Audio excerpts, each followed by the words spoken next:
What's up everyone? Welcome to my channel, or welcome back to my channel. My name is Zhane, for those of you who don't know me, and today we're going to be talking about home studio setups for the beginner. Let's get right into it.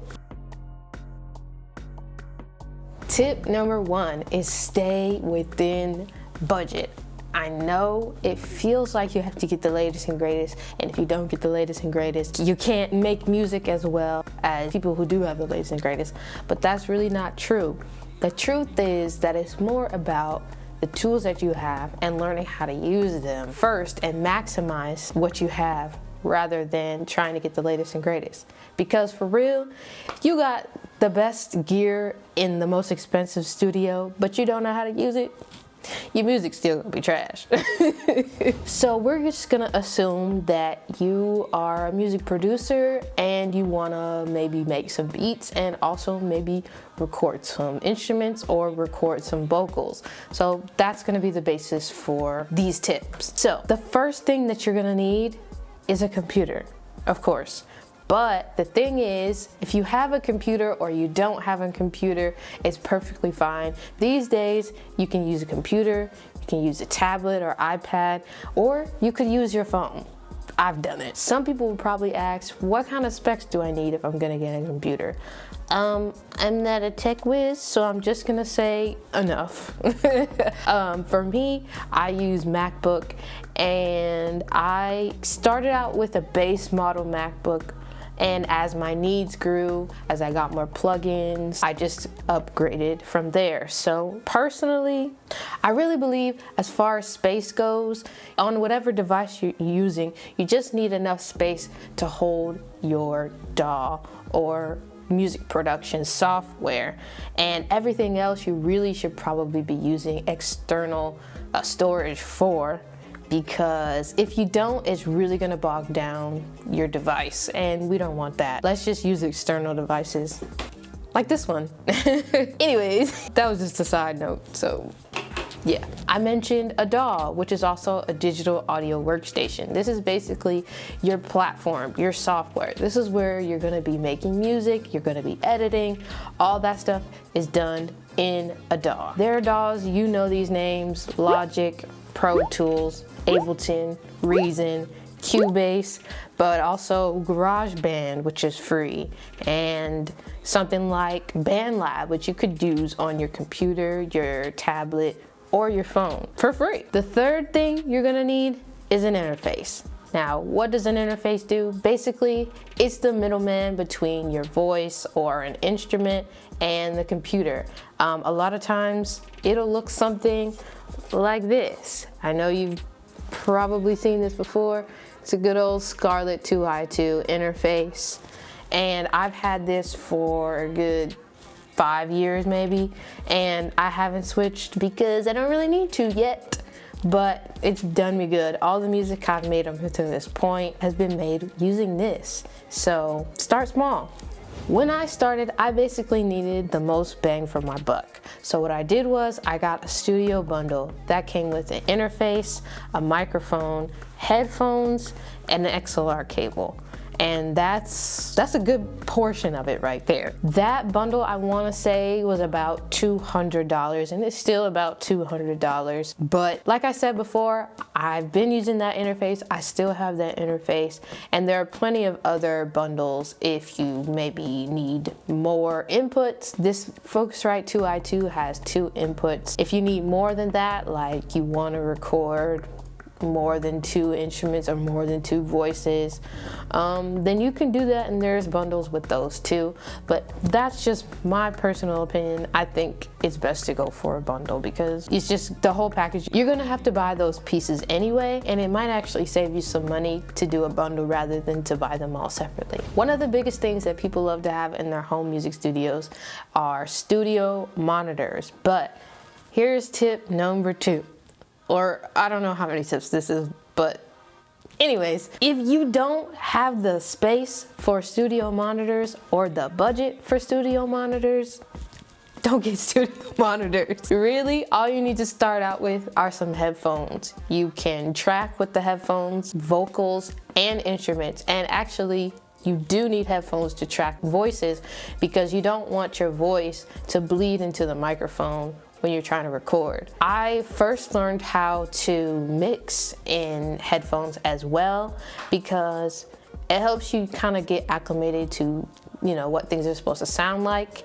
And if you're in a space where it's not treated well, then your studio monitors could really color what you're hearing, especially if you're trying to mix. Now, if you're just trying to use it to hear for reference to maybe record and then you take it somewhere else to mix, then okay, cool, I'd still say stay in budget. But if you're trying to mix, I would say use headphones first, and then you can graduate to studio monitors when the time is right. Okay, I've lost count of what number we're on. So the next thing on the list is gonna be a microphone. If you don't get a bundle, then you'll have to buy it separately. There are multiple types of microphones, but there are two main microphones that people use in the studio. So that's gonna be a condenser microphone or a dynamic microphone. Now, dynamic microphones are most commonly used on stage or in a podcast. For example, the SM7B, that's a dynamic microphone.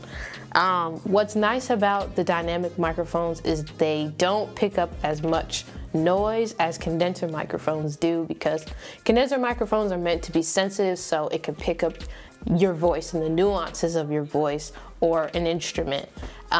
Whereas with the dynamic microphone, it's more focused, so it doesn't pick up the noise around you. If you have an interface or if you don't have an interface, that's okay, because there are some microphones that you can use and connect with an XLR cable, or you can actually get USB microphones as well. So you're kind of spoiled for choice there.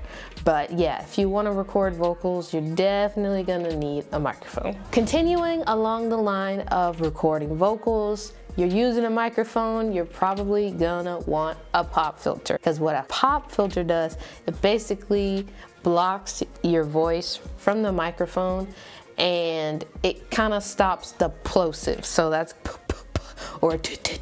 or all the extra mouth noises you don't really want to be hearing.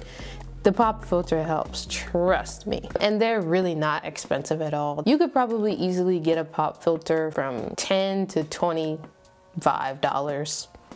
25 is probably expensive, but it's a really essential piece for your home studio and it's really cheap. Next on the list, I mentioned headphones before and I'm gonna elaborate on that a little bit. So headphones, also a different range. You really can go from some regular wired just earbuds to some real studio headphones. There are some ranges from really cheap to really expensive. My recommendation is that you get something closed back, which basically means that no sound is gonna bleed out while you're recording, as long as you have the volume at a good level to where it's not getting into your microphone.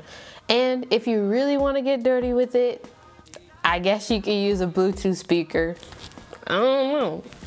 If you really need to hear something and there's no other way, you gotta do what you gotta do. So next on our list is gonna be a Midi keyboard. Now, Midi keyboards, I mean, they come tiny to the big boys. So basically, you can easily stay in budget with a Midi keyboard. You could start out with something like the Akai MPK Mini, or you can get something bigger that's 81 keys with drum pads and all that. There's plenty of time to upgrade, but yeah, if you want to make beats or you want to produce music, it's very likely that you're gonna want a Midi keyboard. I feel like in a lot of home studio setup videos, people don't really talk about this item a lot. And that item is a microphone stand. You need it, but no one ever talks about it. You need it.